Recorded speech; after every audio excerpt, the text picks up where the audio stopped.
کیا آپ کوئی واقعہ سنانا پسند نہیں کریں گے؟ تو چاچا نے کہا کہ میں تمہیں بتاتا ہوں ایک قصہ۔ ایسی پہاڑی جو ویران مقامات پر ہو، ایسی جگہوں پر جانے سے احتیاط کیا کرو۔ کوئی کسی کے روپ میں بھی تمہیں کوئی جن مل سکتا ہے، اور یاد رکھنا وہ جن تمہارا کوئی خیر خواہ نہیں ہوگا، کیونکہ وہ تو گزر رہا ہے، اور اگر تم اس کے راستے میں آؤ گے تو وہ تمہیں نقصان پہنچائے گا۔ وہ جن ہیں، آگ سے پیدا کیے گئے ہیں۔ جنات کا بھی ایک فیملی سسٹم ہوتا ہے۔ اگر تم وہاں سے گزرتے ہوئے انجانے میں انہیں نقصان پہنچا دو یا ان کے بچوں کو، تو پھر وہ اس بات کا بدلہ بھی لیتے ہیں، اسی لیے ہمیشہ احتیاط کیا کرو۔ تو چاچا نے ہمیں پھر کچھ واقعات بتائے پہاڑ سے متعلق، کہ کس طرح جنات پہاڑوں پر اپنی زندگی بسر کرتے ہیں، اور کس طرح وہ اڑتے ہیں، اور کس طرح وہ گھومتے ہیں۔ اسی طرح بہت سارے واقعات گزر جانے کے بعد ہمیں محسوس ہوا کہ رات کافی ہو چکی ہے، اور مغرب اب تو 12 بجنے والے ہیں۔ یہیں بیٹھے بیٹھے گپ شپ میں بہت دیر ہو چکی ہے، اور چاچا کے اتنے سارے قصے سننے کے بعد ہمیں احساس ہوا کہ ہمارے گھر والے ڈر گئے ہوں گے۔ تو چاچا نے کہا کہ میں سمجھتا ہوں، اب تم لوگوں کو جانا چاہیے کیونکہ کافی دیر ہو چکی ہے، اور مجھے بھی جانا چاہیے کیونکہ کوئی میرا انتظار کر رہا ہوگا۔ چاچا کے جانے کے بعد ہم بھی وہاں سے اٹھے اور دوستوں کے ساتھ بارش انجوائے کرتے ہوئے اور ہنسی مذاق کرتے ہوئے وہاں سے نکل گیا۔ بارش تو رکنے کا نام ہی نہیں لے رہی تھی، لیکن اب شام کی طرح بارش تیز نہیں تھی، بلکہ ہلکی بارش تھی۔ اسی لیے ہم ہلکی بارش میں انجوائے کرتے ہوئے وہاں سے چلے گئے، لیکن واپسی میں جاتے ہوئے ہمیں کافی خوف محسوس ہوا۔ پتہ نہیں کیوں ہمارے جسم میں عجیب سی گرمائش محسوس ہو رہی تھی جبکہ ہم بارش کے اندر تھے۔ گویا ایسا لگ رہا ہو کہ جیسے ہم نے آگ میں ہاتھ سیک سیک کے اپنے سینے کو بہت گرم کر لیا ہو۔ اس کی وجہ کیا تھی ہمیں نہیں پتا۔ ہم جیسے ہی وہاں گاؤں میں پہنچے تو جیسا کہ میں نے آپ کو بتایا تھا کہ گھر بہت فاصلے پر تھے اور وہاں کوئی بھی نہیں دکھا اور بہت زیادہ خاموشی تھی، جس کی وجہ تھی بارش، اور بارش میں کافی خاموشی ہو جاتی ہے۔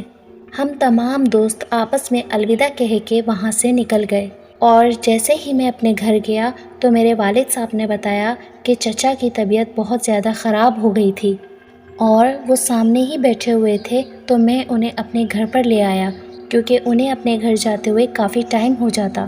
ان کی طبیعت خراب تھی تو میں نے اسی وجہ سے ان کو اپنے گھر کی پیچھے والی جگہ دی ہے۔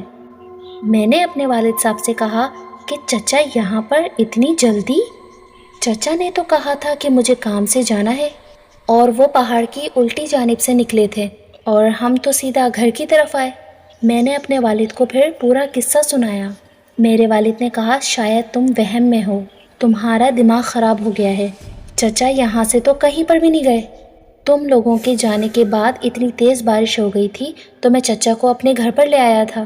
ان کی طبیعت تو بہت خراب ہو گئی تھی، اور تم بھی سمجھدار ہو، تم دیکھ سکتے ہو کہ چچا کی عمر کافی زیادہ ہے، وہ اس طرح کیسے اتنی دور اکیلے جا سکتے ہیں۔ یہ سننے کے بعد تو میری تو حالت ہی خراب ہو گئی۔ میں نے سوچا کہ چچا تو بیٹھے رہتے ہیں، یہ عجیب نہیں کہ وہ چل پھر سکتے ہیں۔ وہ چل تو سکتے ہیں، لیکن پھر میں نے سوچا کہ وہ اتنی دور چل کر کیسے آ سکتے ہیں، لیکن دراصل وہ تو چچا تھے ہی نہیں، وہ تو ایک جن تھا جو وہاں سے گزر رہا تھا، اور جب اس نے ہمیں دیکھا تو انسان کا روپ اختیار کیا، اور وہ ہمیں جانتا ہوگا کیونکہ وہ ہمارے گاؤں کے آس پاس ہی رہنے والا جن تھا، اسی لیے اس نے اس بزرگ کا روپ اختیار کیا تاکہ ہمیں تعجب نہ ہو۔ جب میں نے اپنے والدین کو یہ قصہ سنایا اور تمام باتیں کلیئر ہوئیں تو میرے والد صاحب نے کہا کہ تمہیں آیت الکرسی پڑھنی چاہیے تھی، تم فوراً آیت الکرسی پڑھ لو، ہو سکتا ہے کہ وہ جن تمہارے پیچھے تمہارے گھر آ جائے اور بعد میں ہمیں نقصان ہو۔ تو میں نے اپنے والد صاحب سے کہا کہ نہیں، وہ جو بھی تھا لیکن برا نہیں تھا، اس مخلوق نے ہمیں واقعات تو سنائے لیکن وہ وہاں سے چلا گیا تھا، شاید وہ بھی کوئی مسافر جن تھا۔